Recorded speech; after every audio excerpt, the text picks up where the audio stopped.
bonjour à tous.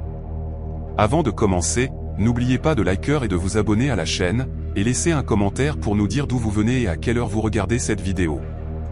Ainsi, YouTube continuera à vous proposer des histoires comme celle-ci. Maintenant, commençons. Mon premier jour au centre de détention de Ridgemont fut un lundi, début mars 2024. Je me souviens du froid qui semblait s'infiltrer à travers les murs de béton comme une créature vivante. Fraîchement sorti de l'académie à 24 ans, j'avais encore cette confiance naïve qu'on vous remet avec votre badge. J'ai franchi ces portes en croyant comprendre ce qui m'attendait. Le responsable des embauches, désespéré, avait sauté la période d'attente habituelle de 6 mois, ce qui aurait dû m'alerter sur le taux de rotation du personnel. Ma petite amie de l'époque, Naomi, m'avait supplié d'accepter le poste dans l'entrepôt que son cousin m'offrait. Elle disait que les prisons changeaient les gens de manière insidieuse. Je lui avais répondu que je voulais faire une différence, que quelqu'un devait bien faire ce travail. Elle m'a quitté 3 semaines plus tard, affirmant qu'elle voyait déjà quelque chose s'endurcir dans mon regard. Je pensais qu'elle dramatisait. Aujourd'hui, je comprends qu'elle était probablement la personne la plus intelligente que j'ai jamais fréquentée. On m'affecta au bloc DB, l'aile de sécurité maximale, où les détenus purgeaient des peines si longues que certains avaient vu plusieurs directeurs se succéder. Mon superviseur, le sergent Brennan Holloway, était un vétéran au cou épais qui marchait comme si ses genoux avaient porté plainte des décennies plus tôt. Il me fit visiter les lieux avec l'enthousiasme d'un homme lisant une liste de courses, indiquant quelle cellule abritait quelle catégorie de criminels, les meurtriers à l'est, les délinquants violents le long du mur sud. Puis nous nous arrêtâmes devant la cellule des 47, la dernière avant la porte blindée menant à l'isolement. Celui-là, dit Holloway, sa voix descendant d'une octave. Spencer Caldwell. Détenu modèle, 23 ans de détention, jamais le moindre problème documenté. Les psychiatres disent qu'il est pratiquement réhabilité. Il marqua une pause, étudiant mon visage comme s'il attendait une question que je ne savais pas poser. Souviens-toi, gamin, les silencieux ont le plus de temps pour réfléchir. Spencer Caldwell ne ressemblait pas au monstre que j'avais imaginé pendant ma formation. Il avait la cinquantaine bien sonnée, des cheveux argentés coupés ras et des lunettes de lecture constamment perchées sur l'arête de son nez. Sa cellule était immaculée, les livres rangés par couleur sur une petite étagère que le directeur avait autorisée des années plus tôt en récompense de sa bonne conduite. Il lisait surtout des ouvrages de philosophie et de psychologie, du genre dont les titres me firent chercher leur signification plus tard. La première fois que je fis ma ronde devant sa cellule, il leva les yeux d'un exemplaire usé de Marc Aurèle et me fit un petit signe de tête. Rien de plus. Aucun regard prédateur, aucune évaluation de ma personne comme le faisaient certains autres. Juste une reconnaissance, d'un être humain à un autre. Je me souviens avoir pensé que Holloway était paranoïaque. Que 23 ans pouvaient vraiment changer un homme. Ce fut la première des nombreuses fois où Spencer Caldwell me fit sentir comme le plus intelligent de la pièce. Et je réalise aujourd'hui que c'était entièrement calculé. Le premier mois passa sans incident, ce qui, dans le bloc DB, était pratiquement un miracle. J'appris les rythmes de l'endroit, la manière dont les tensions montaient avant les repas, comment certains détenus ne pouvaient pas être logés près d'autres sans raviver de vieilles querelles datant d'avant ma naissance. Spencer m'aida à comprendre ces dynamiques d'une manière que les briefings officiels n'auraient jamais pu faire. Il mentionnait des choses de manière désinvolte pendant mes rondes. Des observations enveloppées d'une préoccupation amicale. Officier tanné, vous feriez bien de surveiller Doyle en D12 aujourd'hui. Il a reçu une lettre de son ex-femme hier, et il a cette expression. Je vérifiais, et effectivement, Doyle arpentait sa cellule comme un animal en cage, marmonnant des menaces entre ses dents. Je commençais à ajuster mes parcours de patrouille en fonction des suggestions de Spencer, déplaçant certains détenus à des horaires de récréation différents, signalant les conflits potentiels avant qu'ils n'éclatent. Mes superviseurs remarquèrent l'amélioration dans mon secteur et commencèrent à m'appeler un « naturel ». J'absorbais les compliments comme un affamé, sans jamais me demander comment un prisonnier confiné dans une cellule de 8x10 pieds pouvait en savoir plus sur la dynamique du bloc que les officiers qui y circulaient librement. Au 3e mois, je m'arrêtais devant la cellule de Spencer pendant les heures calmes, juste pour discuter. Il me demandait des détails sur ma vie en dehors des murs, et je me surprenais à lui raconter des choses que je n'avais partagées avec personne, pas même ma propre mère. La solitude du métier, la manière dont mes amis du lycée avaient arrêté de m'inviter parce que mon emploi du temps était imprévisible et que mes histoires les mettaient mal à l'aise. Il écoutait avec une attention si focalisée que l'on se sentait comme la personne la plus importante au monde, hochant la tête au bon moment, posant des questions de suivi qui montraient qu'il se souvenait réellement des détails de nos conversations précédentes. Il me parla de sa fille, qui avait 7 ans lorsqu'il fut condamné et qui avait maintenant des enfants à elle, qui ne savait même pas qu'il existait. Sa voix se brisa lorsqu'il mentionna son nom, Angela, et je crus voir un remords sincère s'accumuler au coin de ses yeux. En repensant à tout cela, je ne peux pas dire si c'était réel ou simplement une autre performance, peaufinée au fil de 2 décennies de pratique. Cet homme avait transformé la manipulation en une forme d'art si accomplie que, même aujourd'hui, sachant tout ce que je sais, une partie de moi veut encore croire que certains de ces moments étaient authentiques. Spencer commença à me demander de petits services vers le 4e mois. Des choses si mineures qu'elles passaient presque inaperçues. Pourrais-je transmettre un message à un détenu du bloc C, lui disant simplement que Spencer espérait que son appel se passerait bien? Est-ce que ça me dérangerait de livrer un livre à quelqu'un à l'infirmerie qui se remettait d'une opération? Chaque faveur était enveloppée d'explications raisonnables et d'une gratitude sincère, et aucune ne violait explicitement les règles que je pouvais identifier. Les messages étaient toujours anodins lorsque je les lisais, juste des vœux de bonheur et des citations philosophiques. Je devins son coursier sans jamais avoir consciemment décidé d'endosser ce rôle, et les autres détenus commencèrent à me traiter différemment à cause de cela. Les portes s'ouvraient plus facilement, les tensions se dissipaient plus vite, et je pris la peur pour du respect. Il y avait un détenu, un homme massif nommé Jérôme Battles, qui avait envoyé 3 gardes à l'hôpital avant mon arrivée, et il s'écartait réellement sur mon passage dans le couloir lorsqu'il me voyait arriver. Je croyais avoir gagné quelque chose grâce à mon traitement équitable de la population carcérale. La vérité était bien plus simple et bien plus troublante. J'étais devenu la propriété de Spencer Caldwell, et tout le monde le savait sauf moi. La première mort eut lieu un vendredi, fin juin. Je me souviens de la chaleur ce jour-là, étouffante, le genre qui rend les hommes irritables et les gardes négligents. Un détenu nommé Terence Blackwood fut retrouvé dans le bloc des douches, la gorge ouverte par un manche de brosse à dents aiguisé. Blackwood avait été un problème pendant des années, un violeur qui ciblait les jeunes détenus et avait des liens avec des gardes qui fermaient les yeux pour le bon prix. L'enquête dura 2 semaines et conclut qu'un autre détenu, un jeune maigre nommé Darren Foley, que Blackwood avait menacé, avait agi en légitime défense. Foley avoua volontiers, presque avec empressement, acceptant les années supplémentaires de peine avec un calme qui me frappa comme étrange. J'évoquai la situation avec Spencer lors d'une de nos conversations, disant que quelque chose dans le comportement de Foley me dérangeait. Spencer haussa simplement les épaules et dit, « Parfois, les hommes trouvent la paix lorsqu'ils se dressent enfin pour eux-mêmes. » Il me demanda de livrer un livre à Foley en isolement, un recueil de poèmes de quelqu'un nommé Rumi. Je le fis sans réfléchir, juste une autre petite faveur pour un ami. Il ne me vint jamais à l'esprit de me demander comment Spencer savait que Foley avait besoin de réconfort, ou pourquoi Foley sourit en voyant le livre, comme s'il l'attendait. La 2e mort survint en août, cette fois-ci un garde. Cela ébranla tout l'établissement d'une manière que les morts de détenus n'avaient jamais fait. L'officier Lawrence Kemp travaillait au bloc DB depuis 11 ans et était connu pour sa cruauté, sans jamais vraiment franchir la ligne de la faute professionnelle. Il renversait, accidentellement, les plateaux repas, perdait le courrier des proches, programmant des fouilles à corps à des moments humiliants. Les détenus le détestaient avec la patience que la prison enseigne, et Kemp semblait se nourrir de leur rage impuissante. On le retrouva sur le parking après son service, battu à mort au point que l'identification dentaire fut nécessaire. 3 détenus s'étaient échappés lors d'un transfert plus tôt dans la journée, et la conclusion officielle fut que Kemp avait été ciblé en représailles pour des années de mauvais traitements. Les évadés furent rattrapés une semaine plus tard au Nouveau-Mexique et nièrent toute implication, mais personne ne les crut.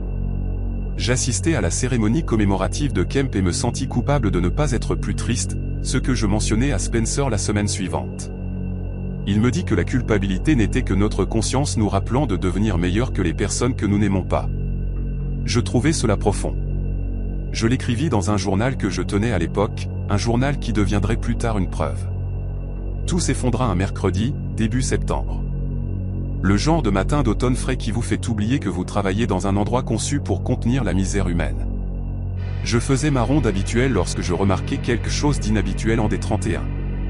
La cellule de Carlton est, un détenu à perpétuité. Elle était affalée contre le mur, de l'écume séchée autour de la bouche et les yeux fixés dans le vide. Et même avant d'alerter qui que ce soit, je sus qu'il était mort. Les médecins légistes déterminèrent qu'il s'agissait d'un empoisonnement. quelque chose avait été glissé dans son repas du soir, et soudain, l'établissement fut envahi par des enquêteurs de l'État qui ne travaillaient pas pour le directeur et ne pouvaient pas être influencés par la politique interne.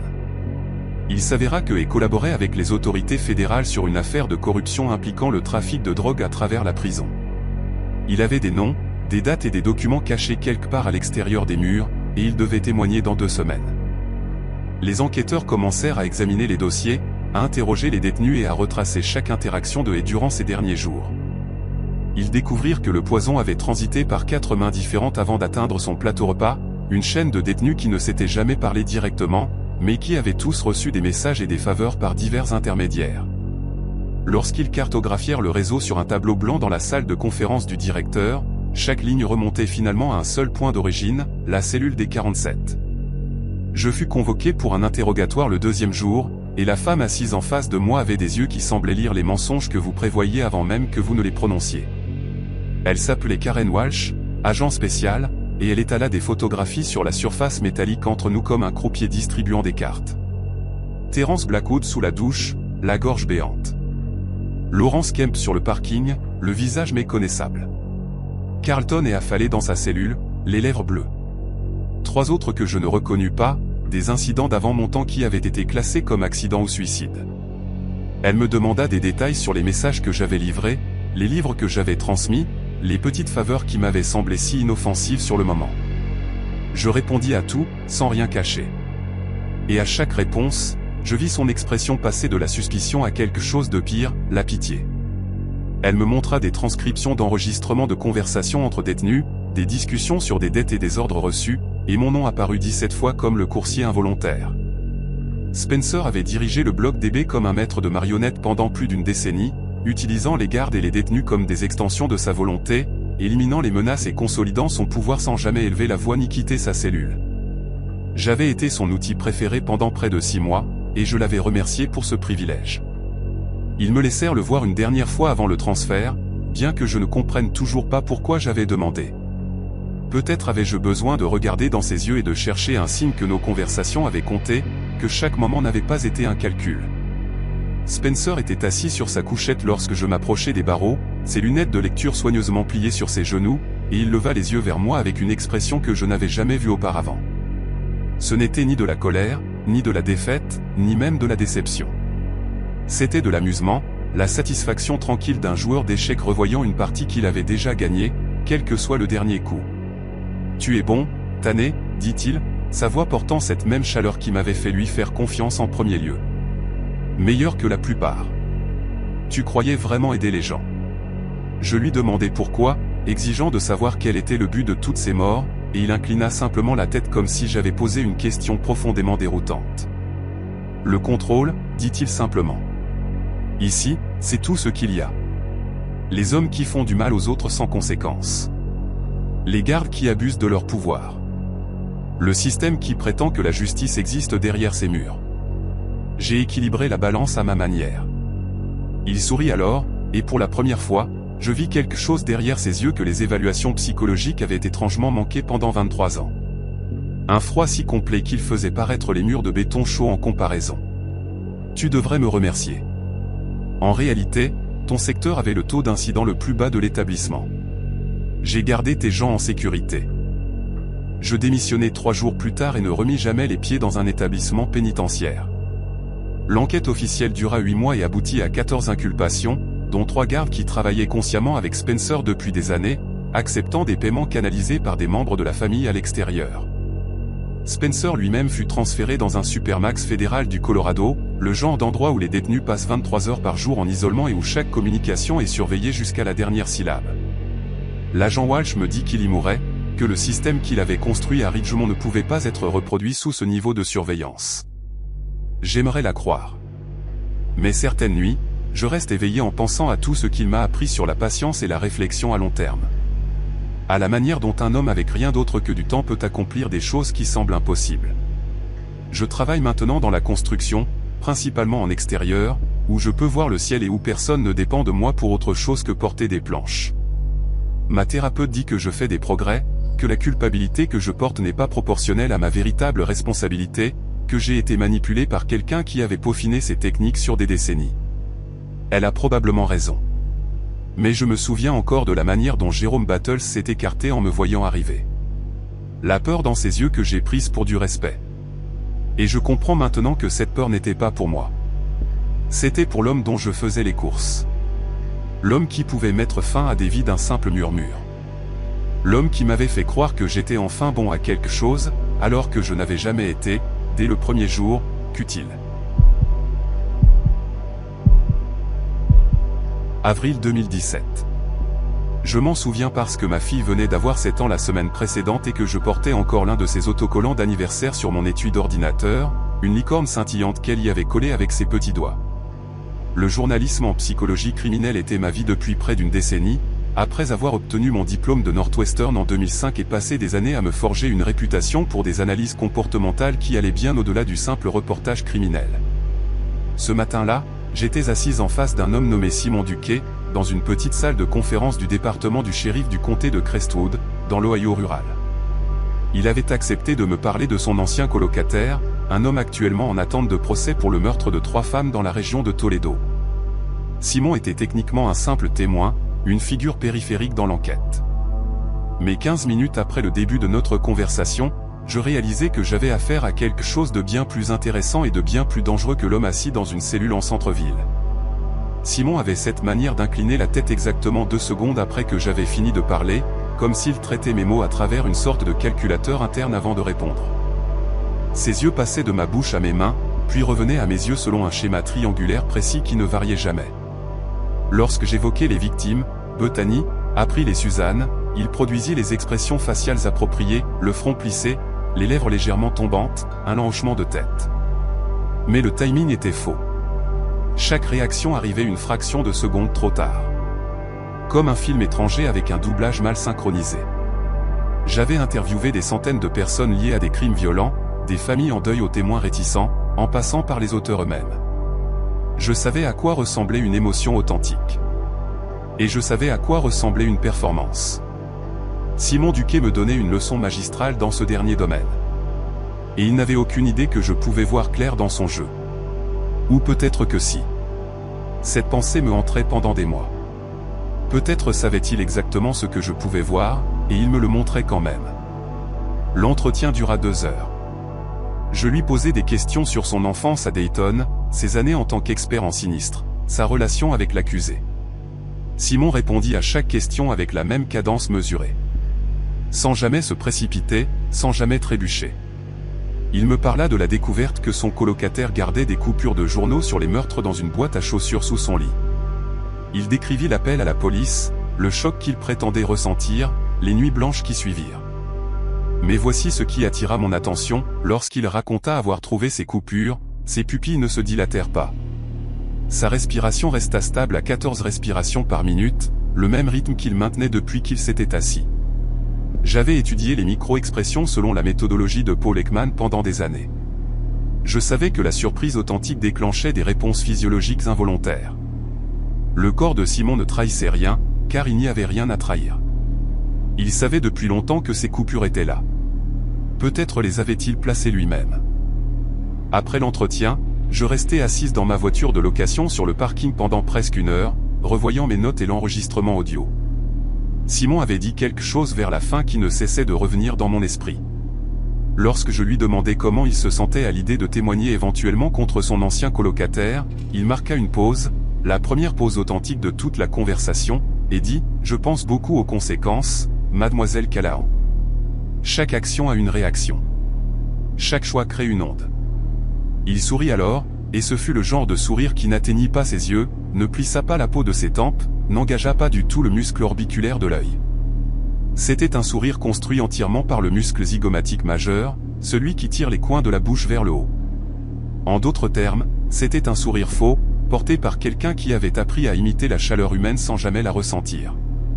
Je rentrais à mon hôtel cette nuit-là avec ces mots résonnant dans ma tête, sans réaliser que je venais de devenir l'une de ces ondes.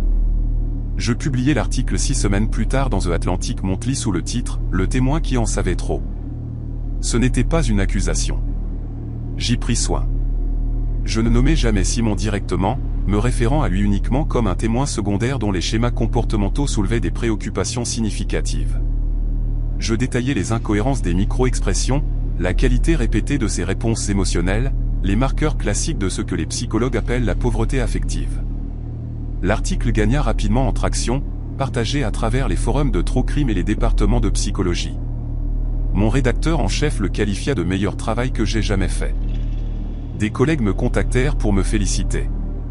Pendant quelques semaines, je ressentis cette satisfaction particulière qui vient de l'exposition de quelque chose de caché, de la lumière jetée dans un coin sombre que les autres avaient ignoré. Je ne pensais pas à Simon Duquet. Je supposais qu'il ne lirait jamais l'article, qu'il ne ferait jamais le lien entre le sujet anonyme et lui-même. Cette supposition fut la première de nombreuses erreurs. La première lettre arriva un mercredi, fin juin, exactement 3 jours après la publication de l'article en ligne. Elle fut envoyée à mon adresse personnelle. Pas à mon bureau au magazine, pas à la boîte postale que j'utilisais pour les correspondances professionnelles, mais à ma maison de banlieue de Chicago, où je vivais avec mon mari Tom et notre fille Lily. L'enveloppe était blanche, sans adresse de retour, oblitérée de Columbus, Ohio. À l'intérieur se trouvait une seule feuille de papier avec un message tapé, 14 respirations par minute. Vous comptiez. Moi aussi. Vous avez remarqué mes schémas, mademoiselle Callahan. Je me demande si vous avez remarqué les vôtres. Par exemple, vous touchez votre boucle d'oreille gauche lorsque vous êtes nerveuse. Vous l'avez fait cette fois pendant notre conversation. Vous clignez aussi plus rapidement des yeux lorsque vous croyez avoir découvert quelque chose d'important. Votre fréquence de clignement a augmenté de 40% lorsque j'ai mentionné les coupures de journaux. Nous ne sommes pas si différents, vous et moi. Nous observons tous les deux. Nous attendons tous les deux. Nous voyons tous les deux ce que les autres ratent. Il n'y avait pas de signature. Il n'en avait pas besoin. J'appelais la police cet après-midi-là. Un détective nommé Ruben Salazar vint chez moi, prit la lettre comme preuve et m'assura qu'ils enquêteraient. Il fut gentil, mais sceptique, de la manière dont les policiers le sont souvent lorsque la menace n'est pas immédiate, lorsqu'il n'y a pas de vitre brisée ou de bleu à photographier. Il me demanda si j'avais des ennemis, des sources mécontentes, d'anciens petits amis qui pourraient me en vouloir. Je lui expliquai la situation avec Simon, l'entretien, l'article. Le détective Salazar prit des notes dans son calepin, mais je pouvais voir dans sa posture qu'il considérait cela comme une priorité faible, une lettre anonyme d'un individu potentiellement instable, désagréable, mais pas punissable. Il me conseilla de garder les portes verrouillées, de varier mes habitudes, d'appeler immédiatement si autre chose se produisait. Des conseils standards, raisonnables. Le genre de conseil qui ne signifie absolument rien lorsque quelqu'un a déjà démontré qu'il sait où vous vivez, où vous travaillez, et combien de fois vous clignez des yeux lorsque vous avez peur. Tom voulait installer un système de sécurité ce soir-là. Je lui dis que nous devrions attendre pour voir si c'était un incident isolé. Je voulais croire que c'était un incident isolé. La deuxième lettre arriva 4 jours plus tard. Même enveloppe blanche, même format tapé, mais cette fois oblitéré d'Indianapolis. Vous avez dit au détective Salazar que j'étais potentiellement instable. Je vous ai entendu à travers la fenêtre. Vos rideaux de cuisine ont besoin d'être changés, mademoiselle Callahan. L'écart sur le côté gauche fait presque 7,5 cm de large. Je me suis tenu dans votre jardin à 19h43 pendant que vous prépariez le dîner. Des spaghettis à la sauce bolognaise, le plat préféré de Lily. Elle était assise à table en faisant ses devoirs pendant que vous remuiez la casserole et parliez au téléphone avec votre mère. Vous m'avez mentionné. Vous m'avez traité de flippant. Je suppose que c'est juste. Mais flippant est un mot si réducteur. Ne pensez-vous pas qu'il aplatit la complexité en caricature? Vous, plus que quiconque, devriez comprendre que le comportement humain existe sur un spectre. Je suis simplement plus loin sur ce spectre que la plupart. Plus loin que vous, certainement, mais pas autant que vous aimeriez le croire. Je lus cette lettre debout dans ma cuisine, à l'endroit exact où je m'étais tenu 4 jours plus tôt en préparant des spaghettis. L'écart dans les rideaux était exactement là où il l'avait dit. Je le mesurais avec une règle, 7,3 cm. Tom installa le système de sécurité le lendemain matin. Des caméras à chaque coin de la maison, des détecteurs de mouvement dans le jardin, un bouton de panique relié directement au poste de police local. Nous remplaçâmes chaque rideau par un tissu occultant, le genre qui ne laisse entrer ni sortir la lumière. Je pris un congé du magazine, disant à mon rédacteur en chef que j'avais besoin de temps pour travailler sur un projet plus long. En réalité, je ne pouvais me concentrer sur rien d'autre que Simon Duquet. Je passais des heures à le rechercher en ligne, à fouiller les archives publiques, les traces sur les réseaux sociaux, tout ce que je pouvais trouver. Il n'avait pas de profil Facebook, pas de LinkedIn, aucune empreinte numérique en dehors d'une seule photographie dans un bulletin d'information de 2011 de la compagnie d'assurance où il travaillait autrefois. Sur cette photo, il se tenait en bordure d'un groupe, à moitié tourné loin de l'appareil, le visage partiellement obscurci. Même alors, même dans un contexte corporatif banal, il s'était positionné pour être vu sans être pleinement visible. J'imprimais cette photographie et l'épinglais au mur de mon bureau à domicile. Je la fixais pendant des heures, essayant de comprendre l'architecture de son esprit, essayant de prédire son prochain mouvement. Je faisais exactement ce qu'il voulait que je fasse. Je le sais maintenant. Il voulait vivre dans ma tête, et j'avais ouvert la porte et l'avais invité à entrer. La 3e lettre arriva le jour de l'anniversaire de Lily, le 15 juillet. Elle était glissée dans une enveloppe rose décorée de ballons de dessin animés, mélangés aux cartes d'anniversaire de ses grands-parents et de ses amis d'école. J'ai failli la laisser ouvrir. Ma main était déjà tendue pour la lui passer lorsque je remarquai qu'il n'y avait pas d'adresse de retour, pas de timbre. Elle avait été déposée directement dans notre boîte aux lettres à un moment de la nuit.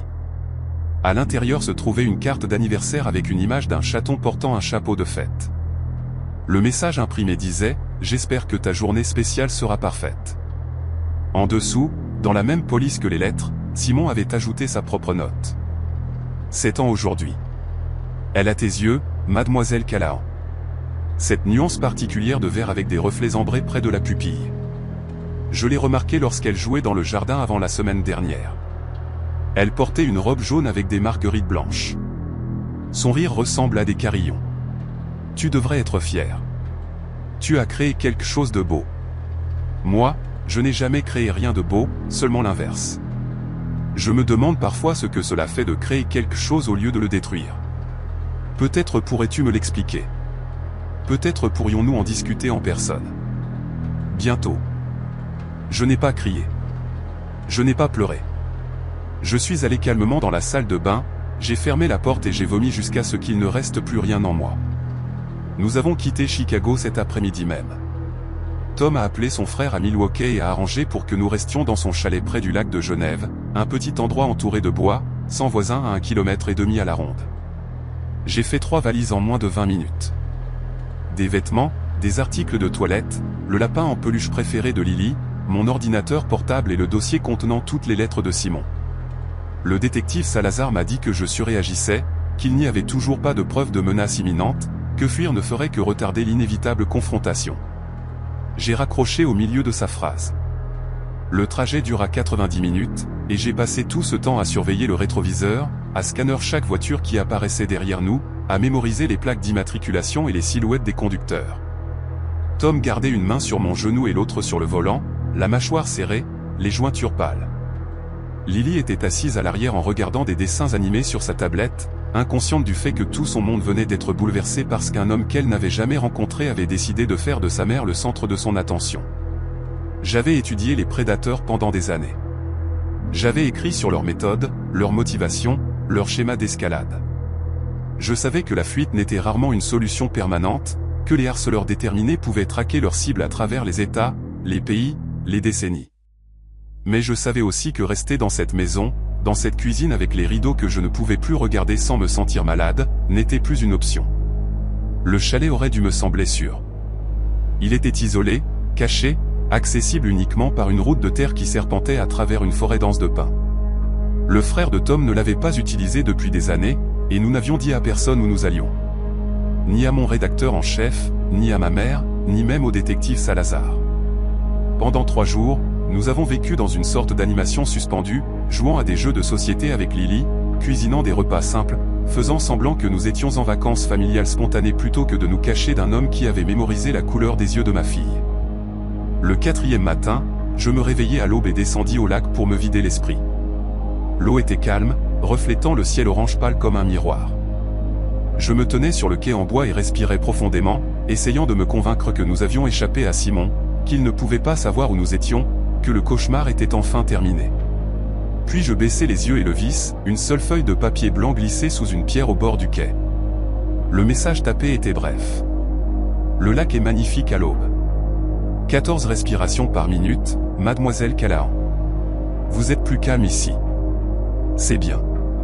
Les gens calmes prennent de meilleures décisions. Je vous contacterai. Je ne bougeais pas pendant longtemps. Je restais simplement là à regarder l'eau, comprenant pour la première fois qu'il n'y avait aucun endroit sur Terre où je pourrais aller où il ne me trouverait pas. J'ai arrêté de fuir après ce matin-là.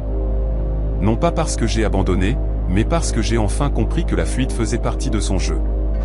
Il voulait que j'aie peur, que je sois réactive, prévisible.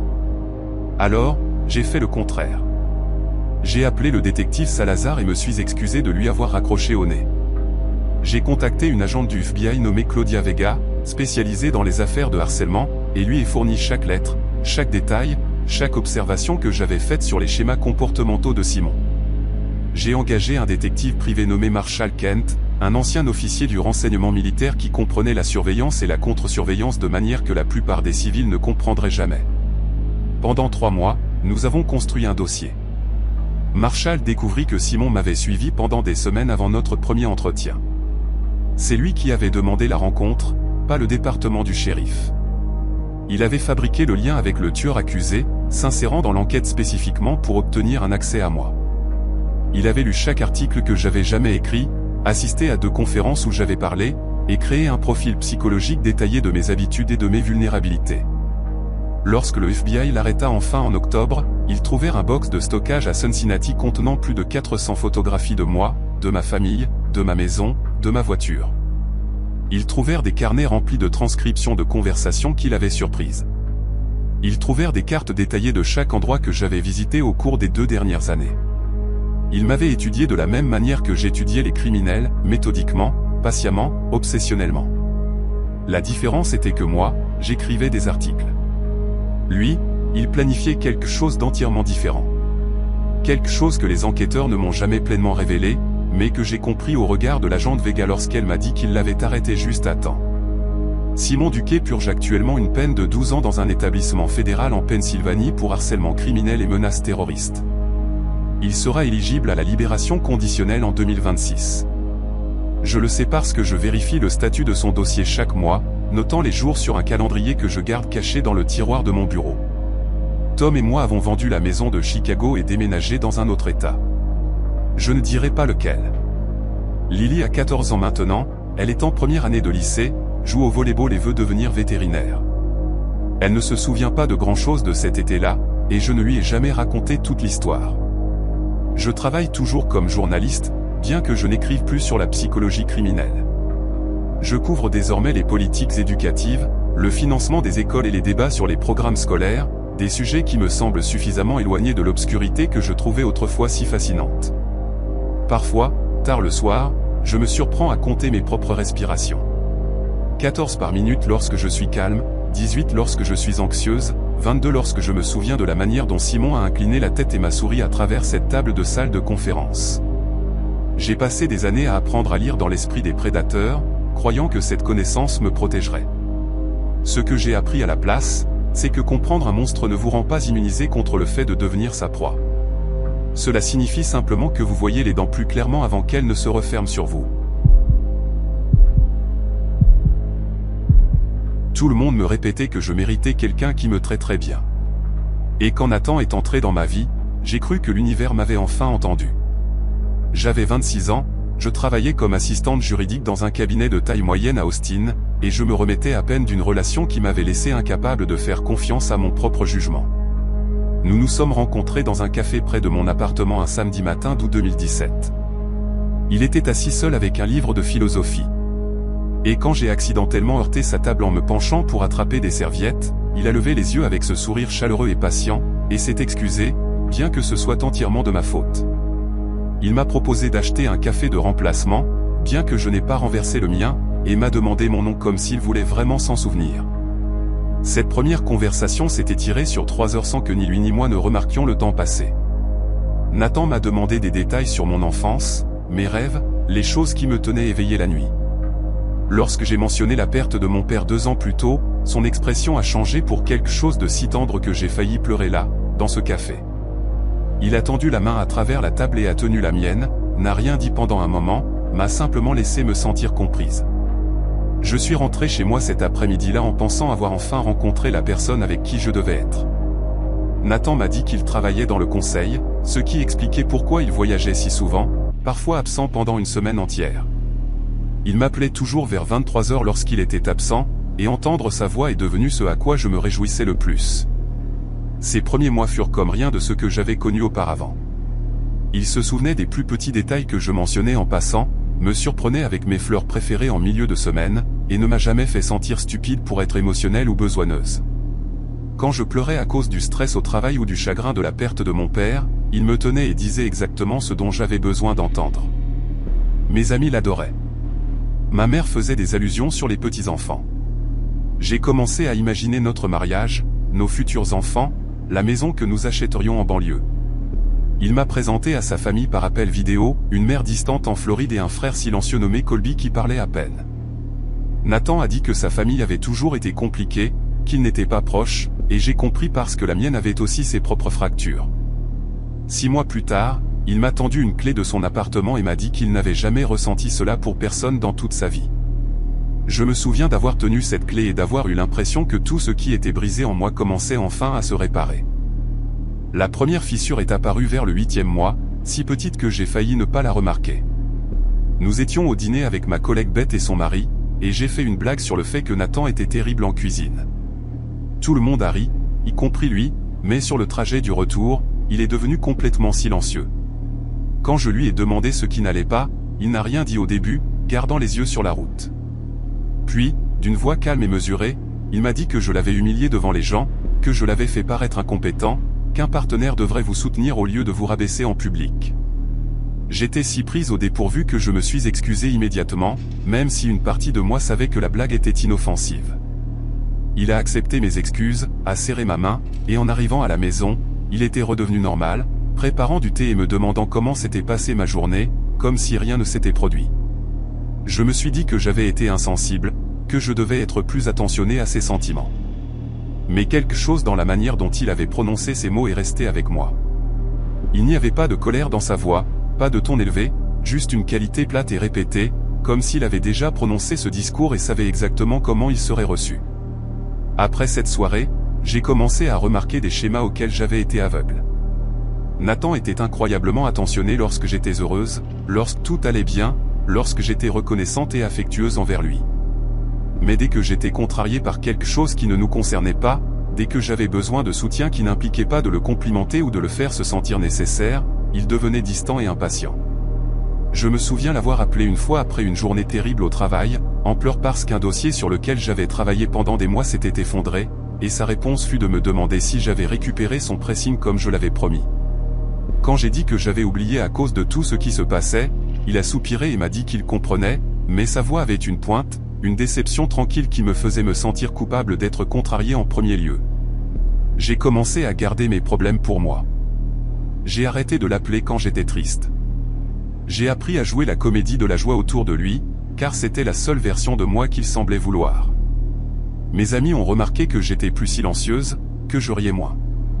Mais quand ils m'ont demandé si tout allait bien, j'ai dit oui parce que je ne savais pas comment expliquer ce qui se passait. Je n'avais même pas encore les mots pour le décrire. Les mensonges ont commencé à se défaire un mercredi de mars, presque un an après le début de notre relation.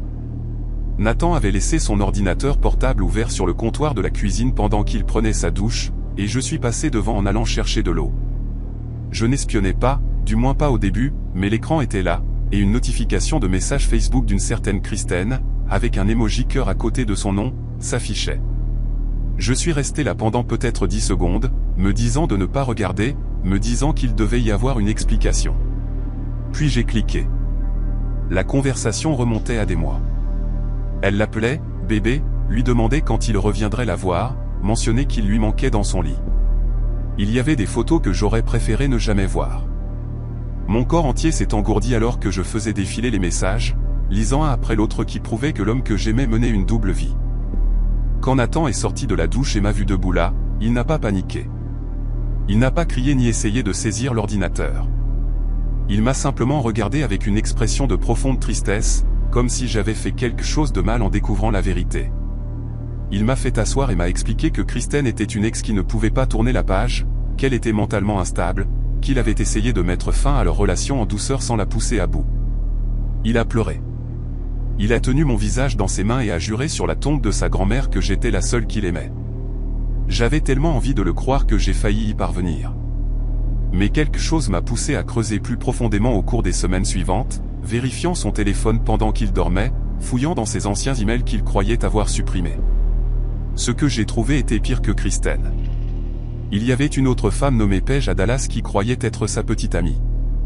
Une troisième nommée Monica à Houston qui lui envoyait de l'argent pour un investissement commercial qui n'existait pas.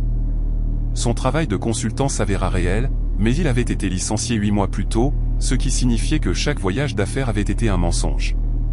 Chaque appel tardif depuis une chambre d'hôtel avait été passé depuis l'appartement de quelqu'un d'autre. J'ai trouvé un dossier judiciaire de 2014 montrant qu'il avait été poursuivi par une ancienne partenaire pour fraude. J'ai trouvé un nom de famille différent attaché à un profil LinkedIn avec sa photo. L'homme à qui j'avais donné une clé de mon appartement, l'homme devant qui j'avais pleuré et à qui j'avais confié mes peurs les plus profondes, était une fabrication complète. Quand je l'ai confronté avec tout cela, imprimé et étalé sur la table, il ne l'a pas nié. Il m'a simplement regardé avec ses mêmes yeux doux et m'a dit que j'étais la seule à vraiment le connaître, qu'il avait fait des erreurs mais était prêt à changer. Que me quitter maintenant détruirait la seule bonne chose de sa vie. Il m'a fait sentir que m'en aller serait un acte de cruauté. Je suis resté 3 mois de plus, ce qui, je le sais, semble fou à quiconque lit ceci, mais il faut comprendre comment cela fonctionne lorsqu'une personne comme Nathan s'installe dans votre tête. Chaque fois que j'essayais d'aborder le sujet des mensonges, il retournait la situation contre moi. Il disait que j'étais paranoïaque, que je laissais mon traumatisme passer ruiner quelque chose de beau, que mon incapacité à pardonner prouvait que je ne l'avais jamais vraiment aimé. Il pleurait si souvent pendant ces conversations que je finissais par le réconforter au lieu d'obtenir des réponses. Il a commencé à surveiller où j'allais, à qui je parlais, combien de temps je mettais à répondre à ses messages. Si je rentrais 10 minutes en retard du travail, il avait besoin d'une explication détaillée. Si je mentionnais un collègue masculin, il voulait tout savoir sur lui. Il présentait cela comme de l'inquiétude, de l'amour, de la peur de me perdre après tout ce que nous avions traversé. Mon amie Beth a essayé d'avoir une conversation avec moi à ce sujet une fois. Elle a dit qu'elle s'inquiétait de ne plus me voir comme avant. Et je me suis mise sur la défensive au point que nous ne nous sommes pas parlé pendant 2 semaines. Nathan m'a dit qu'elle était jalouse de ce que nous avions.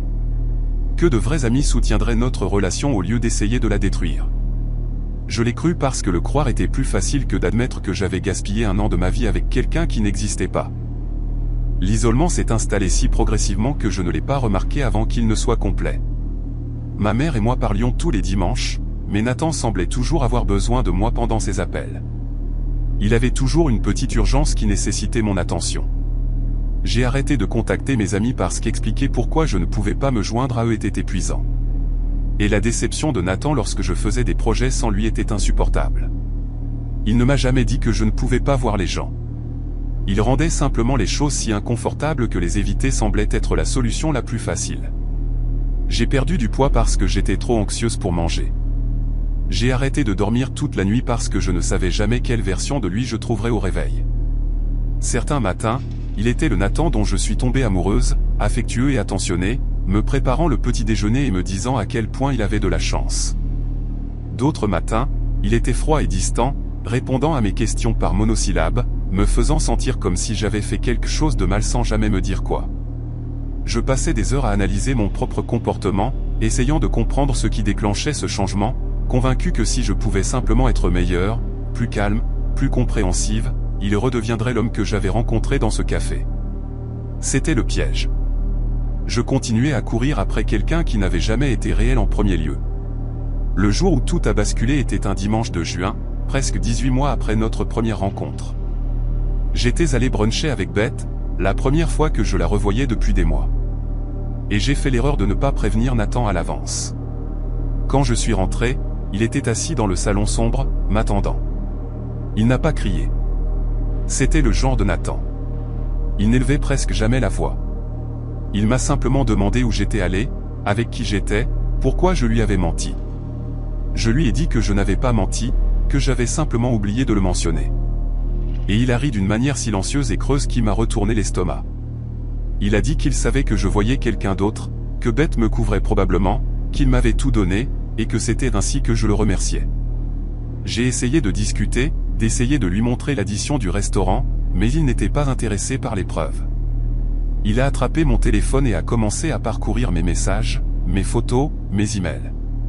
Quand j'ai essayé de le récupérer, il m'a poussé contre le mur. Pas assez fort pour laisser une marque, juste assez pour que je comprenne qu'il le pouvait. Il m'a regardé ensuite avec une expression blessée, comme si je l'avais forcé à le faire, comme si mon comportement ne lui avait laissé aucun choix.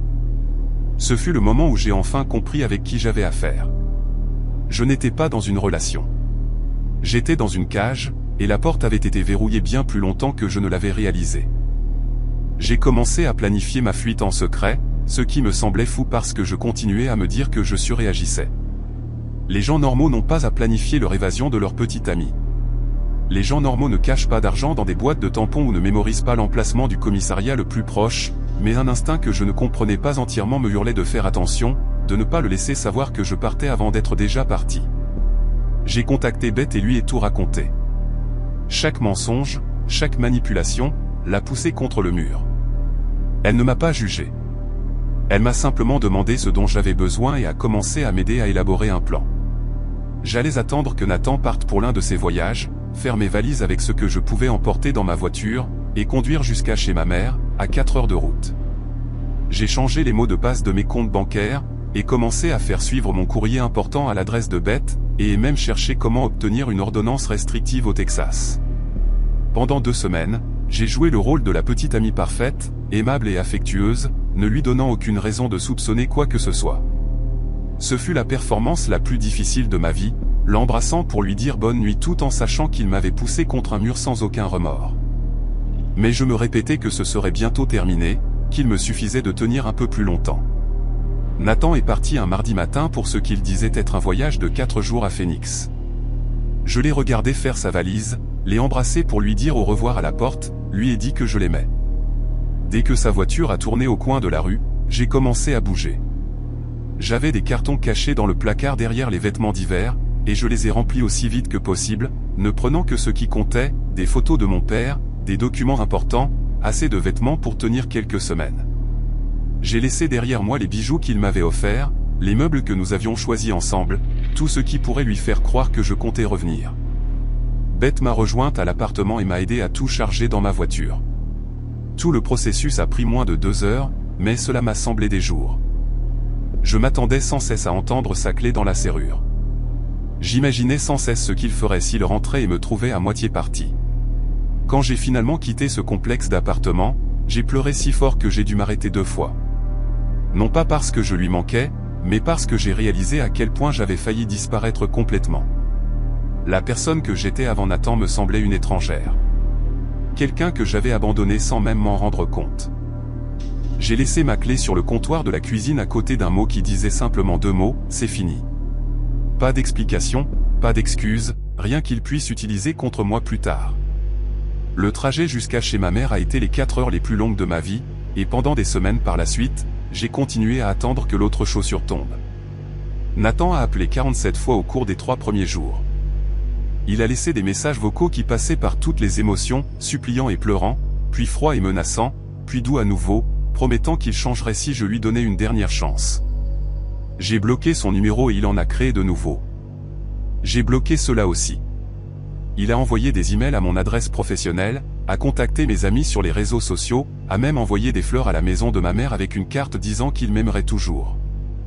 Ma mère a appelé la police, mais ils ont dit qu'il n'y avait rien qu'il puisse faire à moins qu'il ne se présente en personne ou ne fasse des menaces explicites. Pendant des mois, j'ai sursauté chaque fois que j'entendais une portière claquer. J'ai vérifié chaque parking à la recherche de sa Camry noire. J'ai évité de sortir seul après la tombée de la nuit. Puis, aussi soudainement que cela avait commencé, cela s'est arrêté. Les appels, les messages, les fleurs, tout est devenu silencieux. Je n'ai plus jamais eu de nouvelles de Nathan. Je ne sais pas s'il a trouvé une nouvelle cible, s'il a été arrêté pour autre chose, ou s'il a simplement décidé que je ne valais pas la peine. Parfois, je recherche son nom en ligne juste pour voir si quelque chose apparaît, et je ne trouve jamais rien. C'est comme s'il n'avait jamais existé, ce qui, je suppose, est approprié, car l'homme dont je suis tombée amoureuse n'a jamais existé non plus. J'ai 30 ans maintenant, je vis toujours près de ma mère, sursautant encore au bruit fort dans les pièces silencieuses. Je sors parfois, mais je ne peux m'empêcher de chercher les signes, une attention trop parfaite, des questions qui creusent un peu trop, une empathie qui n'apparaît que lorsqu'elle les arrange. Je ne sais pas si je ferai un jour confiance à quelqu'un comme je lui ai fait confiance. Et peut-être que c'est bien ainsi. Peut-être que survivre à quelqu'un comme Nathan signifie porter une partie de cette peur pour toujours, comme une cicatrice qui ne s'efface jamais complètement. J'espère simplement que quiconque lit ceci reconnaîtra quelque chose avant qu'il ne soit trop tard. Les signes avant-coureurs sont toujours là. Il nous suffit d'arrêter de nous dire que nous les imaginons.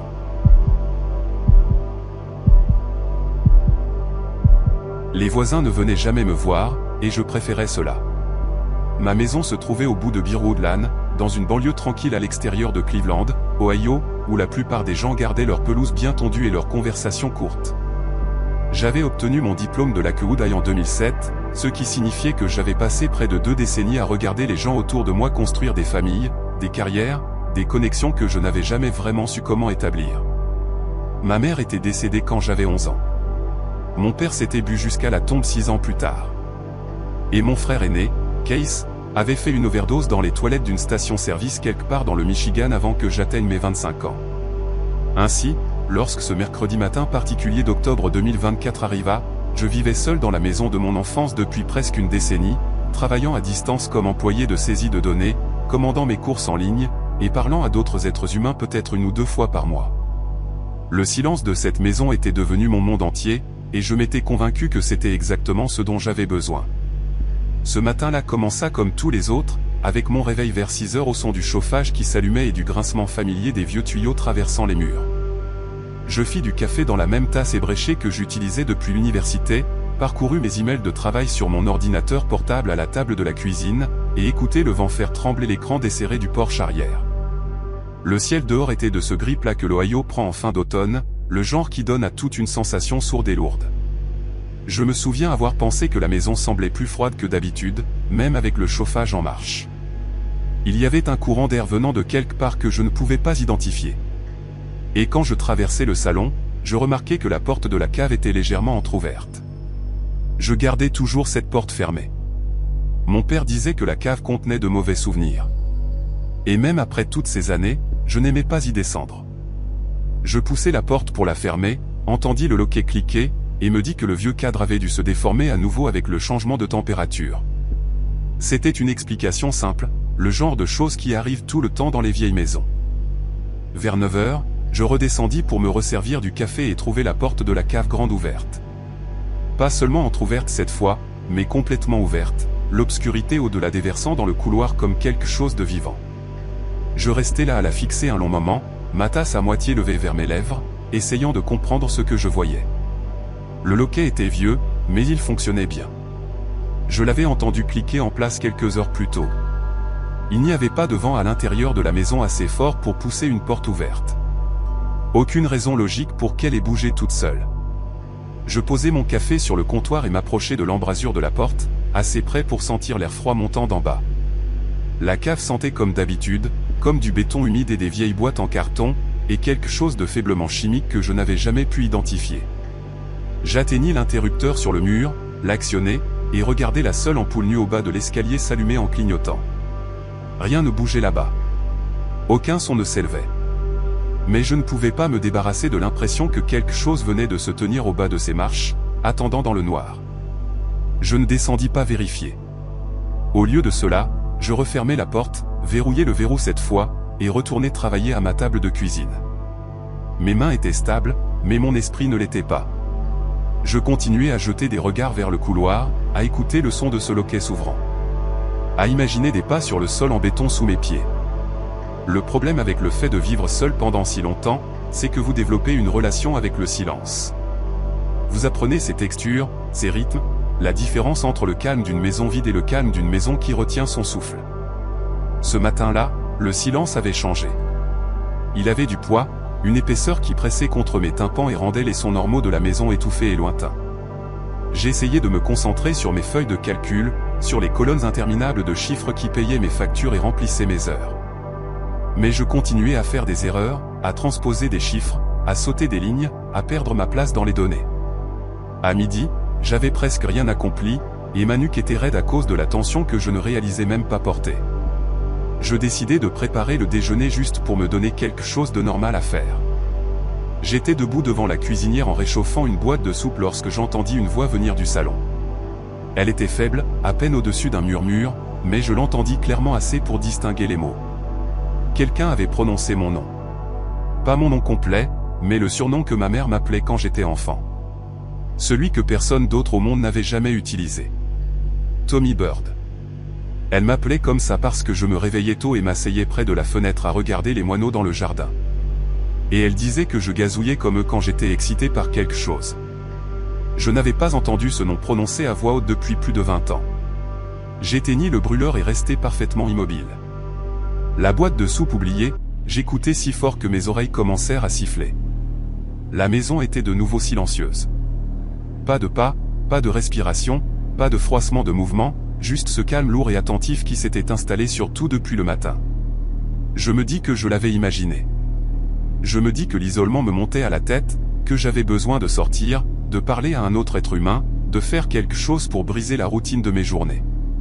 Mais au fond de moi, dans la partie de mon cerveau qui se souvenait encore de la voix de ma mère, je savais ce que j'avais entendu.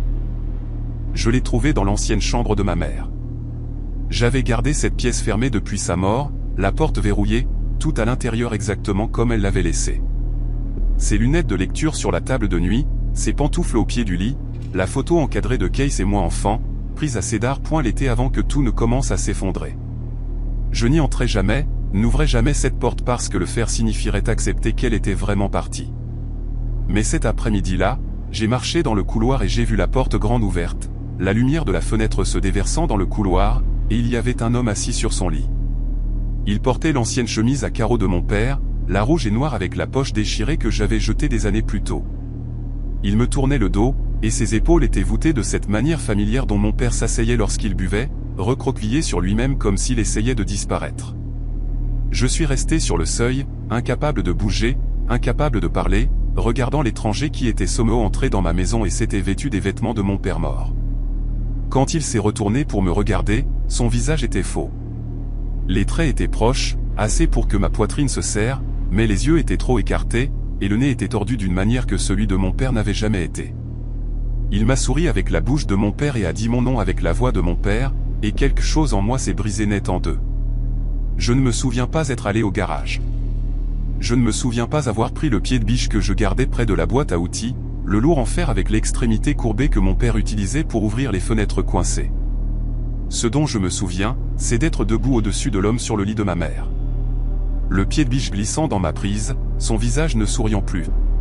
Il avait les mains levées devant lui, paume vers l'extérieur, et il disait quelque chose que je ne pouvais pas comprendre. Les mots n'avaient pas de sens. Ce n'étaient pas les mots de mon père, pas les accusations ivres et les déceptions amères que j'avais entendues grandir. Cet homme suppliait. Il pleurait. Il continuait à dire un nom qui n'était pas le mien. Continuait à demander quelqu'un nommé Marcy. Continuait à me dire qu'il était désolé et qu'il ne voulait pas faire peur à qui que ce soit. Mais je savais ce qu'il était.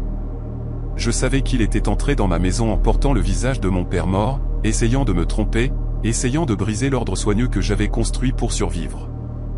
Le premier coup atteignit son avant-bras, et j'entendis l'os craquer comme une branche sèche. Le deuxième le frappa à l'épaule alors qu'il essayait de rouler pour m'échapper. Au troisième, il avait arrêté de supplier et avait commencé à crier. Et au quatrième, il ne faisait plus aucun son du tout. Le silence qui suivit était différent de tout silence que j'avais connu auparavant. Il était absolu, complet, comme si la maison elle-même avait retenu son souffle et exhalé enfin. Je suis resté là à regarder ce que j'avais fait. Le rouge s'étalant sur le couvre-lit blanc de ma mère, la forme qui ne ressemblait plus du tout à mon père. Mes bras me faisaient mal à cause de l'effort. Et ma respiration était saccadée. Mais mon esprit était parfaitement clair. Je me sentais calme.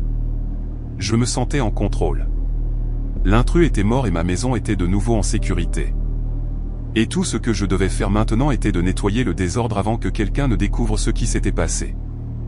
Je l'ai enveloppé dans le couvre-lit en premier, le roulant comme un tapis de la manière dont je l'avais vu faire dans les films, et je l'ai traîné dans le couloir jusqu'à la porte de la cave. Les escaliers étaient étroits et raides, mais j'ai réussi, laissant la gravité faire la plupart du travail, écoutant le bruit sourd de son poids contre chaque marche. Je l'ai enterré dans le sol en terre au fond de la cave, derrière l'ancienne chaudière où mon père cachait ses bouteilles à ma mère. Il m'a fallu 3 heures pour creuser un trou assez profond et, lorsque j'ai terminé, mes paumes étaient couvertes d'ampoules et mon dos hurlait de douleur. Mais je l'ai fait. Je l'ai recouvert et tassé la terre, étalant quelques vieilles boîtes sur l'endroit pour cacher la terre remuée. Puis je suis monté à l'étage et j'ai commencé à nettoyer. Je pensais que c'était terminé. J'ai passé le reste de cette soirée à frotter le sang des planchers en bois, à laver les murs où des éclaboussures avaient atteint, à brûler le manche du pied de biche dans le foyer du jardin avec mes vêtements tachés. L'odeur de l'eau de Javel remplissait chaque pièce de la maison, si forte qu'elle me faisait pleurer. Mais j'ai continué jusqu'à ce qu'il ne reste plus aucune trace de ce qui s'était passé. J'ai refait le lit de ma mère avec des draps propres du placard à linge. Des draps qu'elle avait achetés des années plus tôt et jamais utilisés, encore dans leur emballage plastique d'origine. J'ai passé l'aspirateur sur le tapis du couloir 3 fois. J'ai vérifié chaque serrure, chaque fenêtre, chaque point d'entrée possible. À minuit, la maison était plus propre qu'elle ne l'avait été depuis des années, et je me suis assise à la table de la cuisine avec un verre d'eau et me suis laissé respirer. L'homme dans la chambre de ma mère était un intrus, me suis-je dit. Un cambrioleur qui avait étudié ma famille, appris leur visage, leur manière, et avait essayé d'utiliser cette connaissance pour me manipuler. Je m'étais défendu. J'avais protégé ma maison. N'importe qui aurait fait la même chose à ma place. J'ai répété ces mots comme une prière jusqu'à ce que je les croie presque, jusqu'à ce que le tremblement dans mes mains s'arrête enfin et que je puisse fermer les yeux sans voir son visage. Mais elle est revenue le lendemain matin. Je me suis réveillé juste après l'aube au son de quelqu'un qui fredonnait dans la cuisine. Une mélodie que j'ai reconnue instantanément parce que ma mère la fredonnait en préparant le petit déjeuner. C'était un vieux cantique, quelque chose à propos de se rassembler au bord de la rivière, et elle le fredonnait toujours légèrement faux d'une manière qui faisait rouler les yeux de mon père. Je suis resté au lit à écouter ce son, mon cœur battant si fort que je pouvais le sentir dans ma gorge, me disant que c'était impossible. L'homme était mort. Je l'avais enterré moi-même. Il n'y avait personne d'autre dans la maison, personne qui aurait pu connaître cette chanson ou la fredonner de cette manière particulière.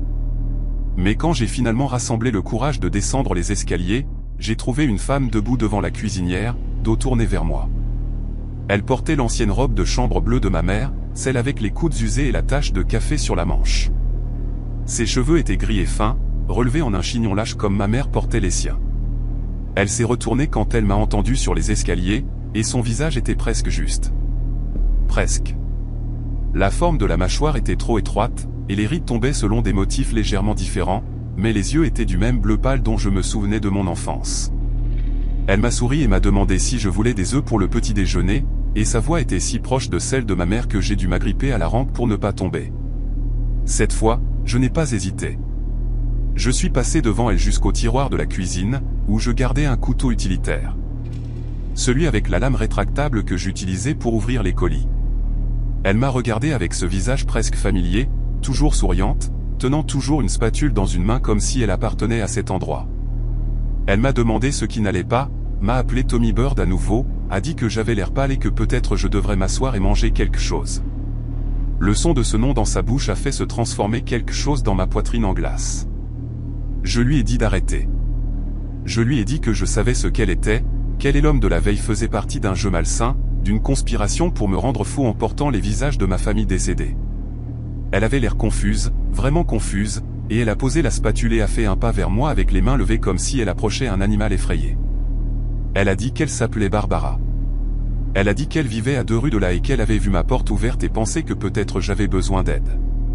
Elle a dit qu'elle était désolée si elle m'avait fait peur, qu'elle voulait juste s'assurer que j'allais bien. Mais je pouvais voir à travers le déguisement maintenant, voir le côté erroné sous la surface, la manière dont ses mouvements étaient juste légèrement différents de ceux de ma mère. Je ne l'ai pas laissé finir sa phrase. Les voisins ont appelé la police à cause de l'odeur. Il leur a fallu presque 2 semaines pour s'en rendre compte. 2 semaines pendant lesquelles j'ai à peine mangé ou dormi, passant chaque heure à patrouiller dans ma maison à la recherche de nouveaux intrus, de nouveaux imposteurs, portant les visages des gens que j'avais aimés et perdus. J'avais enterré Barbara à côté de l'homme dans la cave, dans le sol en terre qui devenait encombré des reflets falsifiés de ma famille. J'ai arrêté de sortir. J'ai arrêté de répondre aux emails. Je suis resté dans le noir avec tous les rideaux tirés, écoutant la maison s'installer autour de moi, attendant que le suivant apparaisse. Quand la police a finalement frappé à ma porte, je l'ai ouverte calmement et les ai invités à entrer. Je leur ai tout montré. Je leur ai expliqué les intrus, les déguisements, la guerre psychologique soigneusement menée contre moi par des forces que je ne comprenais pas. Je leur ai montré les tongs dans la cave et j'ai attendu qu'ils me félicitent d'avoir défendu ma maison. Au lieu de cela, ils m'ont passé les menottes et m'ont lumé droit. Et l'un des officiers a dû sortir pour vomir dans les rosiers de ma mère. L'odeur était pire que je ne l'avais réalisé. Je m'y étais habitué. On s'habitue à tout quand on vit avec assez longtemps. L'homme que j'ai tué s'appelait Raymond Vickers. Il avait 61 ans, était un électricien à la retraite de la ville voisine et souffrait de démence précoce. Sa fille l'avait signalé disparu 3 jours avant que je ne le trouve dans la chambre de ma mère. La police pense qu'il est entré dans ma maison par la porte de la cave, dont le loquet était défectueux et que je n'avais jamais pris la peine de réparer. Il ne portait pas la chemise de mon père. Il portait une chemise à carreaux rouges qu'il possédait depuis des années, offerte par sa femme pour Noël en 2015. Barbara Ostracki avait 73 ans, une veuve qui vivait seule et passait ses matins à marcher dans le quartier à la recherche de gens à qui parler. Elle avait vu ma porte d'entrée grande ouverte et était entrée pour vérifier que j'allais bien, comme le ferait une personne gentille lorsqu'elle s'inquiète pour ses voisins. Elle ne portait pas la robe de chambre de ma mère. Elle portait sa propre veste de maison bleue, celle que sa petite fille lui avait offerte pour son anniversaire. J'ai appris tout cela pendant le procès, assis dans une salle d'audience tandis que les avocats montraient des photographies et lisaient des déclarations, essayant d'expliquer à un jury pourquoi 2 personnes innocentes étaient enterrées dans ma cave. J'aurais voulu leur dire qu'ils avaient tort. Que Raymond et Barbara étaient des imposteurs envoyés pour me tourmenter, mais mon avocat m'a conseillé de rester silencieux et de laisser les psychiatres parler. J'écris ceci depuis une chambre avec une porte verrouillée et une petite fenêtre qui donne sur une cour en béton. Les médecins ici ont donné un nom à ma condition, quelque chose de long et clinique dont je ne me souviens pas comment l'écrire. Ils disent que j'ai construit un délire élaboré pour justifier des actes de violence qui venaient de quelque part au fond de moi, un endroit que je n'avais jamais su exister. Ils disent que l'isolement a brisé quelque chose dans mon cerveau, ou peut-être révélé quelque chose qui était toujours brisé. Ils disent que je ne suis pas mauvais, juste malade. Et avec les bons médicaments et la thérapie, je pourrais un jour comprendre ce que j'ai fait. Mais voici ce qui me tient éveillé la nuit. Fixant le plafond pendant que les pilules perdent leur effet et que l'obscurité s'installe. Je sais ce que j'ai vu. Je sais ce que j'ai entendu. Cet homme m'a souri avec la bouche de mon père. Cette femme a fredonné la chanson de ma mère. Ils m'ont appelé par un nom que personne d'autre au monde n'a jamais utilisé. Les médecins me disent que mon esprit a créé ces détails. A combler les lacunes avec des souvenirs que je voulais désespérément croire. Peut-être ont-ils raison. Peut-être suis-je exactement ce qu'ils disent que je suis. Mais parfois, dans les heures silencieuses avant l'aube, j'entends des pas dans le couloir devant ma porte. J'entends quelqu'un fredonner un vieux cantique sur le rassemblement au bord de la rivière. Et je me demande s'ils ont vraiment arrêté de venir pour moi, ou s'ils attendent simplement que je sois de nouveau seul. Personne ne vous dit à quel point vous perdez votre dignité lorsque vous devenez impatient. J'avais vécu avec le lupus pendant environ 6 ans lorsque je fus transféré à l'hôpital régional Saint-Mathias à la fin octobre 2017. Mon rhumatologue de retour à la maison, au Tennessee, avait fait de son mieux, mais mes reins commençaient à montrer des signes d'atteinte et elle voulait que je sois sous la supervision de quelqu'un spécialisé en neurologie auto-immune. Le nom du docteur Wesley Pratt est apparu presque immédiatement. Cet homme avait publié des dizaines d'articles, s'était formé à Johns Hopkins, et avait une réputation qui faisait parler les infirmières en chuchotant, avec un ton révérencieux. Lorsque j'ai su que j'allais être sous ses soins, je me souviens m'être senti soulagé. Ma mère a appelé, pleurant de joie. Nous pensions que j'avais gagné une sorte de loterie. J'avais 34 ans, terrifié par ce qui arrivait à mon corps, et je croyais sincèrement que cet homme allait me sauver. La première semaine, tout semblait parfait. Il était attentif, minutieux, posait des questions que personne n'avait jamais songé à poser. J'ai dit à mon mari, Greg, au téléphone que je me sentais enfin entre de bonnes mains. Le changement s'est opéré si progressivement que j'ai failli ne pas le remarquer. Vers la 2e semaine de mon séjour, j'ai commencé à remarquer de petites choses. Mon médicament du soir, que je prenais à 20 h depuis des années, arrivait en retard. Parfois à 21 h, parfois plus près de 22 h. Lorsque j'en ai parlé aux infirmières, elles ont simplement dit que le docteur Pratt avait ajusté l'horaire. Très bien, me suis-je dit. Il sait ce qui est le mieux. Mais ensuite, ma dose de prednisone a changé sans que personne ne m'en informe. Je ne m'en suis rendu compte que parce que les pilules avaient une apparence différente, plus petite que d'habitude. J'ai demandé des explications lors de la tournée et le docteur Pratt m'a offert un sourire patient avant de dire qu'ils essayaient un nouveau protocole, que je devais faire confiance au processus. Son ton était calme, presque paternel, mais quelque chose dans son regard m'a mise mal à l'aise. Pas cruel exactement, plutôt distant, clinique d'une manière qui semblait trop détachée. Les autres patients de mon service, principalement des femmes de mon âge aux prises avec des affections similaires, semblaient l'adorer. Janet, la femme dans la chambre à côté de la mienne, l'appelait une bénédiction. Mais j'ai commencé à tenir un petit carnet près de mon lit. Des dates, des heures, quels médicaments j'avais reçus, comment je me sentais après. Je me disais que j'étais paranoïaque. J'avais vraiment envie de le croire. La 3e semaine, l'état de Janet s'est aggravé. Elle allait bien, ou du moins c'est ce que tout le monde disait. Elle avait bonne mine. Elle marchait dans les couloirs avec moi l'après-midi, parlant de ses petits-enfants en Géorgie. Puis un matin, je me suis réveillé au milieu d'une agitation à l'extérieur de ma chambre. Des infirmières passaient en courant à ce rythme urgent mais contrôlé qu'elles utilisent quand quelque chose ne va vraiment pas. Janet avait fait un malaise pendant la nuit. Insuffisance rénale, ont-ils dit, aiguë et soudaine. Je me souviens être resté sur le seuil de ma porte en regardant les infirmières l'emmener aux soins intensifs, et le docteur Pratt était là, son visage grave et préoccupé, parlant doucement à sa fille arrivée en panique. Il avait l'air d'un homme qui se souciait vraiment. Mais plus tard dans la journée, lorsqu'il est venu me voir, j'ai remarqué quelque chose qui m'a serré la poitrine. Il m'a demandé comment je me sentais, les questions habituelles. Puis il s'est arrêté et a regardé mon carnet sur la table de chevet pendant une seconde. Son expression n'a pas changé, mais il a demandé ce que j'écrivais. J'ai dit que c'était juste un journal, des trucs personnels pour passer le temps. Il a hoché la tête et souri. A dit que c'était sain, garder l'esprit actif. Mais quand il est parti, j'ai remarqué que mon carnet avait été légèrement déplacé. Le stylo était du mauvais côté. J'ai commencé à prêter une attention plus soutenue à tout après cela. Le service comptait environ 12 patients, toutes des femmes, toutes aux prises avec des affections auto-immunes chroniques. La plupart d'entre nous étaient là pour des traitements de longue durée, des semaines ou des mois. J'ai commencé à parler davantage aux autres, des conversations informelles dans la salle commune ou pendant nos longues promenades dans le couloir. Ce que j'ai découvert m'a mise mal à l'aise. Donna, une femme de 46 ans atteinte de sclérodermie, m'a dit que ses symptômes s'étaient mystérieusement aggravés depuis son arrivée, malgré le plan de traitement agressif. Elle perdait du poids, ne pouvait pas garder sa nourriture, et personne ne pouvait expliquer pourquoi. Yolanda, qui était là depuis le plus longtemps, presque 3 mois, a dit qu'elle avait déposé une plainte tôt dans son séjour concernant la médication inconsistante, mais que rien n'en était sorti. Lorsque je lui ai demandé si elle en avait parlé au docteur Pratt, elle a simplement haussé les épaules et dit qu'il avait toujours une explication. Il avait toujours des données pour l'étayer, des graphiques et des chiffres et des résultats de tests qui vous faisaient vous sentir stupide de le questionner. Cet homme avait une réponse à tout, livré avec ce même ton patient, presque paternel. J'ai commencé à me demander si les réponses étaient réellement vraies ou si nous étions toutes simplement trop malades et trop effrayées pour protester. Mon propre corps a commencé à me trahir vers le 19e jour.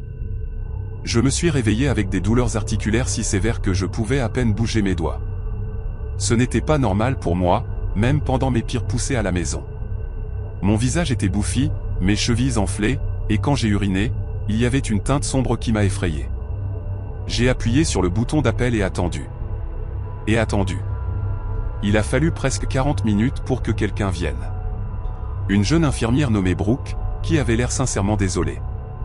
Elle a dit qu'ils étaient en sous-effectif, a pris mes constantes, et promis de prévenir le docteur Pratt.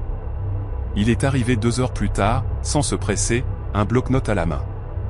Je lui ai tout dit, et décrit chaque symptôme en détail, et il m'a écouté avec cette expression composée. Puis il a dit que c'était probablement juste une réaction au changement de traitement, que mon corps se recalibrait. Il a utilisé ce mot, recalibrage, comme si j'étais une machine. Quand j'ai insisté, et demandé à voir mes résultats de laboratoire de la semaine précédente, il a légèrement incliné la tête et dit « Les patients qui examinent leur propre dossier conduisent souvent à une anxiété inutile. Il a recommandé que je me concentre sur le repos et que je fasse confiance au processus. Ce mot encore, faire confiance au processus. J'avais envie de crier contre lui, mais j'étais trop faible et trop effrayé à l'idée d'être étiqueté comme difficile.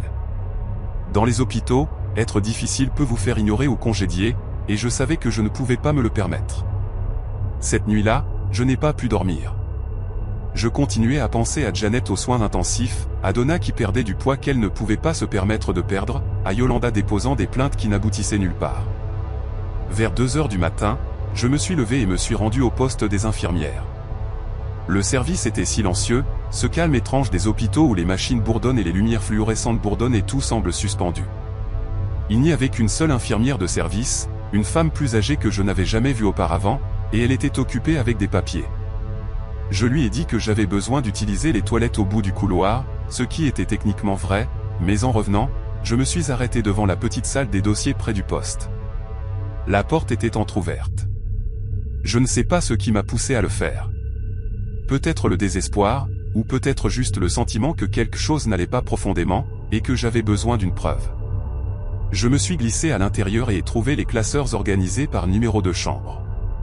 Mon dossier était mince, ce qui m'a surprise, mais ce que j'ai vu à l'intérieur a fait tout s'emboîter. Les registres de médication ne correspondaient pas à ce que j'avais reçu. Selon mon dossier, j'étais sous le protocole immunosuppresseur standard, mais les pilules que j'avais prises, celles que j'avais documentées dans mon carnet avec des descriptions et des horodatage, étaient différentes. Des doses plus petites, des couleurs différentes.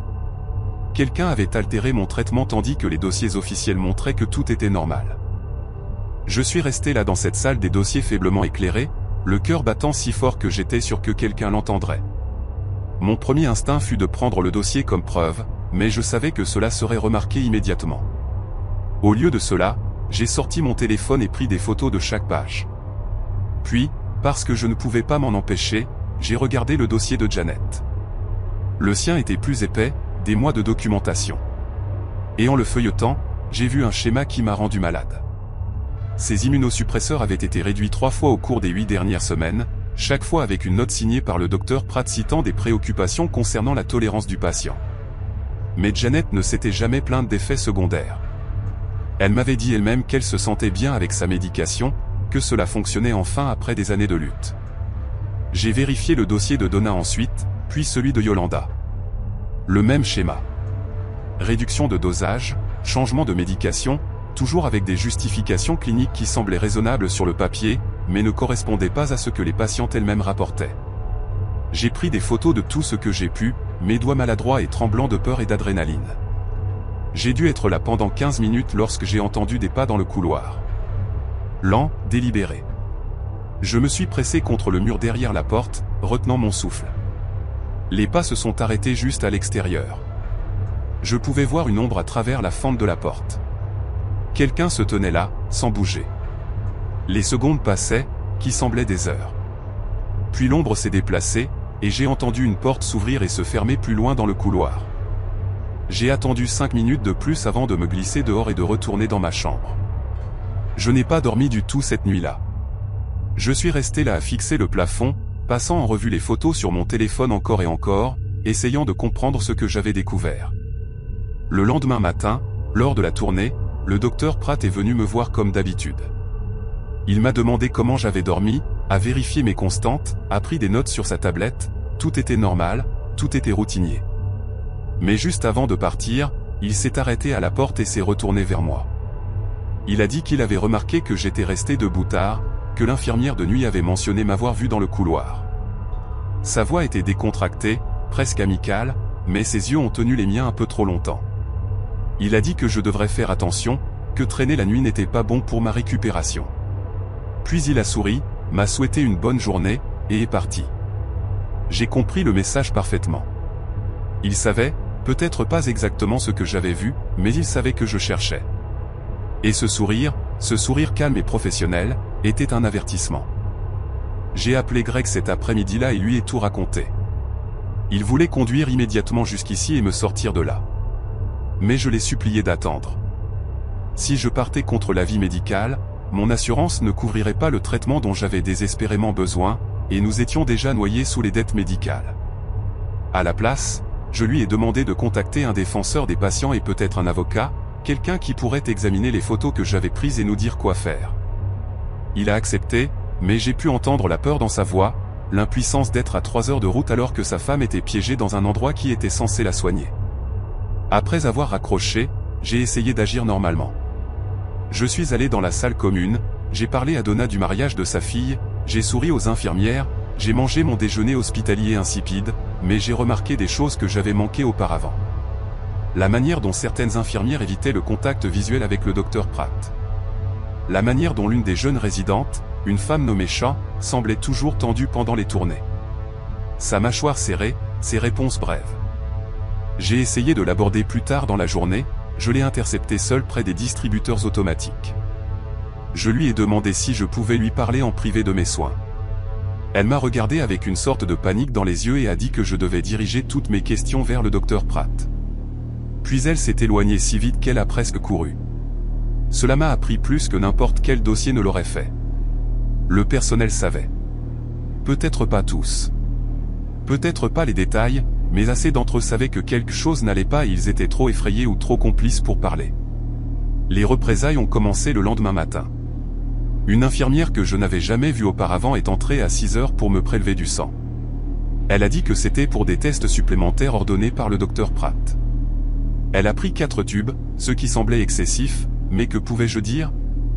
1 heure plus tard, une autre infirmière est venue avec de nouveaux médicaments, des pilules que je ne reconnaissais pas.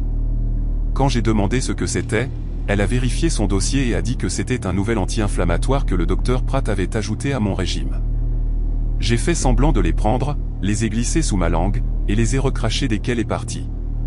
Je les ai cachés dans ma tête d'oreiller, prévoyant de les faire analyser plus tard. À midi, on m'a appelé pour une IRM non programmée, puis une échographie, puis plus de prises de sang. J'ai passé toute la journée à être trimballé d'un test à l'autre. Épuisé, déshydraté, mes veines meurtries par les aiguilles. Personne ne voulait me dire ce qu'il cherchait. Chaque fois que je demandais, j'obtenais la même réponse. Le docteur Pratt l'avait ordonné. Le soir, j'étais trop faible pour manger. Je suis simplement resté dans mon lit, regardant la porte, sursautant chaque fois que quelqu'un passait. Greg a envoyé un message pour dire que l'avocat voulait voir les photos, mais avait besoin de plus de contexte.